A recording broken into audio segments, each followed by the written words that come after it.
Yo, how's it going everyone? It is Concealed, and in today's video we will be talking about which controller I believe is worth your money and worth your time for the best possible gameplay experience on whether you play on PS4 or on PC.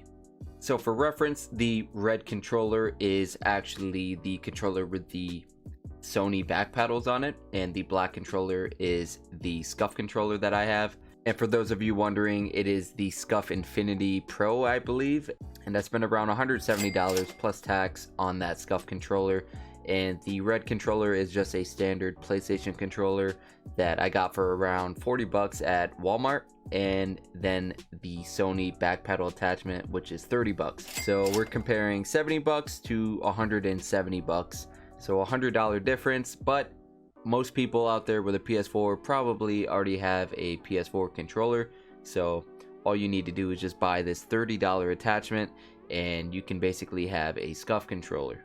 So a little about the Scuf controller. I did get the Scuf controller around summertime because a friend recommended it to me, and it is okay. It's a good controller. The paddles work great. The analogs are pretty sensitive and precise. No problems with the buttons at all. But my only complaint is the paddles are kind of far away from the grips of the controllers. So if you're someone like me and have somewhat of small hands, it might be a little difficult to press on the paddles.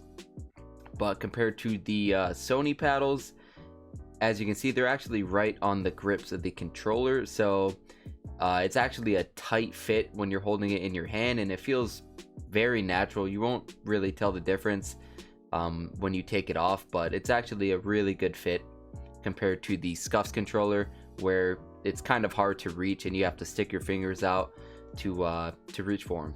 Now, one of my big issues with the Scuf controller was that after 3 months of owning the controller, I had my right analog go faulty. Basically it was drifting away when I wasn't touching it, or if I was basically aiming in a first-person shooter game, it would flick to like the left side of my screen. And in order for me to have this issue fixed, I'd have to send the controller into Scuf, and I'd have to pay for repair fees, which is a hassle since I already paid $170 on this controller. So I ended up never sending it in, and I ended up just getting used to the faulty analog.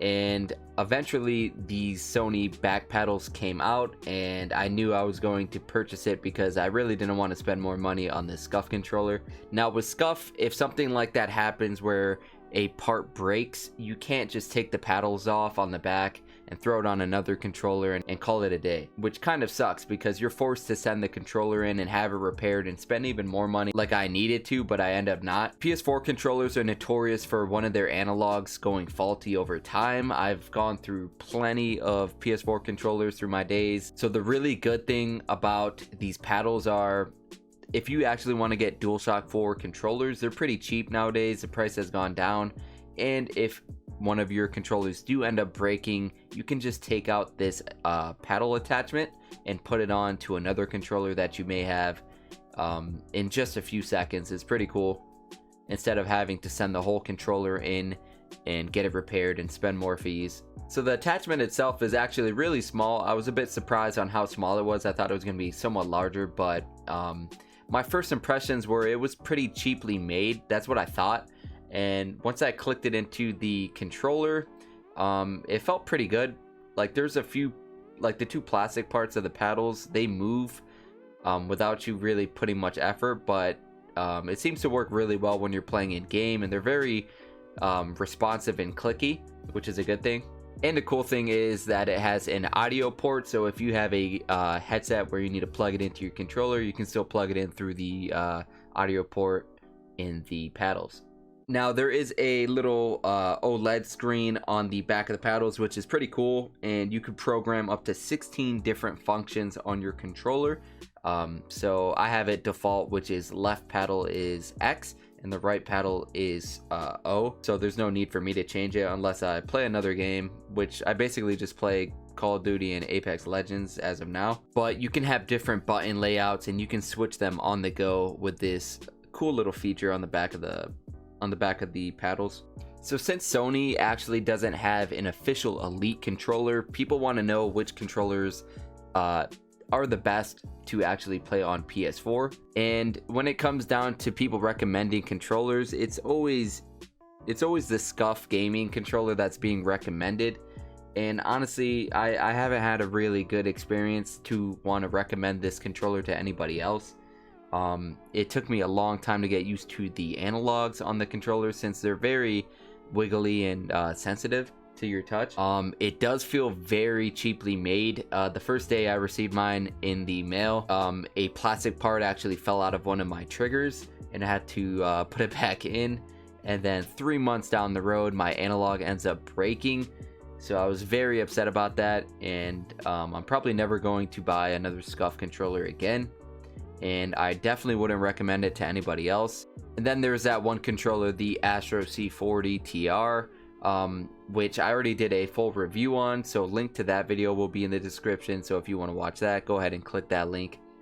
But honestly, the best possible option if you're taking gaming pretty seriously and you want to have a good time, I would say, is to pick up these paddles. They're very affordable for just $30, and everyone who has a PS4 basically has controllers lying around, so you can just plug it into one of your controllers and have paddles. Basically the only option if you wanted to get paddles was either buy a Scuf like I did, or end up getting like a strike pack, which is like 40 bucks or something like that. And since the analogs go bad on PS4 controllers eventually, it won't really be an expensive fix, unlike if you have a more expensive controller like the Astros or the Scuf controllers, where you have to send them in and get them repaired and pay for shipping and all that stuff. So yeah, when it comes to my official opinion, I've been using controllers of all sorts throughout all of my gaming career, and I'd have to recommend the Sony paddles for the controller. It's not expensive at all, 30 bucks for paddle attachment. It's pretty cheap, very easy to plug into your controller and just use. It feels very comfortable compared to the Scuf paddles, which I've been using for a while now. So there you guys have it, just a quick little video showing you my thoughts on these two types of controllers and why I think the Sony paddles are the way to go. This video isn't sponsored by Sony or Scuf, so it's just my honest opinion of both products. So that concludes the end of this video. Hope all of you enjoyed this type of information, and if it was helpful at all, make sure to leave a like, subscribe to the channel if you are new, and make sure to leave a comment on what your thoughts are of either controller or other options you can use for paddles, and or if you just don't like these paddles at all, or what's your general opinion of these new paddles. Hopefully this info was insightful and can help guide you on your decision on whether you want to purchase a new controller or just pick up these paddles. This was Concealed, and I will catch you all on the next one. Peace.